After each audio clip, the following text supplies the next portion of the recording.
job, good job.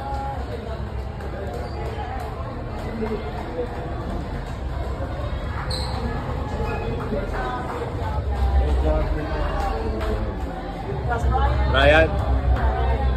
Wow, we saw your amazing effort. Gano'n kasi medyo masakit ito. Siyempre, sobrang masakit po para sa amin kasi nandun na po kami.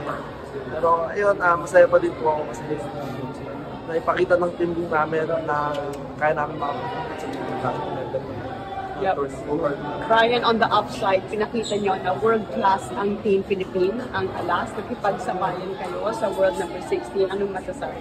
I think siguro po, kung ano po kasi, dito po tayo sa Pilipinas, napunpo namin yung supporta ng buong Filipino Volleyball Fans. I think, malaking tulong po yung para sa amin, para na-boost po yung moral namin, lalo na yung mga coaching staff po namin, maganda po yung naitulong sa amin.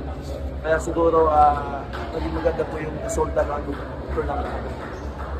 Brian, hindi naman niya ito yung ending na ginusto ng team. Pero parang paano lang ito huhugutin ng team para mas lalong makuha yung mga susunod ng mga tournaments, lalo na't parating yung CBS days? For me, from the start naman ng tournament, di naman namin na-expect na abot kami sa ganitong pagkakataon. Yun na, syempre naging masaya kami na na umabot namin sa ganitong klaseng sitwasyon na pwede kami makapasa sa round 16.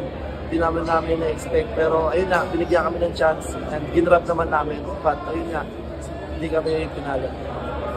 Ryan, sa assessment ko, paano nyo narating itong level na to, ng volleyball na to na pinakita nyo dito sa World Championship? I think siguro yung naging resulta na ito is tulong po ng coaching staff namin, lalo na yung binigyan talaga kami ng support ng federation po natin, mga sponsor. Pinadala po kami ng Europe, training camp po kami, last na 1 month.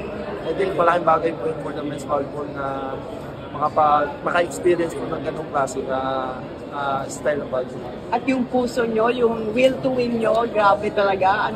Paano nyo pinag-uusapan ang gabi na to before the match, during, ano mga nangyayari within the team? Yun nga po, pinag-uusapan po namin na nandito na tayo. Wala man tayo ibang gagawin, mag-enjoy na lang sa loob ng court. Pakita na lang natin na nandito na tayo, kaya-kaya natin makapag-compete sa ganitong klaseng mga na high competition. Dahil lalo na, alam naman natin, top 32 lang po yung dito. Kami, nasa ranks from 88 pa nga po. Pero ayun nga, nakita ko na sobrang laking improvement ng baseball. Bray, hindi man ito yung gusto nyong ending, pero napakaganda ng pinakita nyo. Gano'n lang magiging ka-memorable to para sa? I think, ayun nga, sabi nga namin, makapanalo lang kami ng first set, history na. So, ayun, nanalo pa kami ng isang game, then umabot pa sa ganitong klaseng game na nag-fifth set, nagka-chance pa kami makapasok sa round 16. I think ito na yung pinaka-memorable na volleyball experience ko. Lalo na, kagaling ko na injury, kakabalik ko lang. Kasi parang more than a month pa lang ako with the team. Malaking bagay ito para sa amin.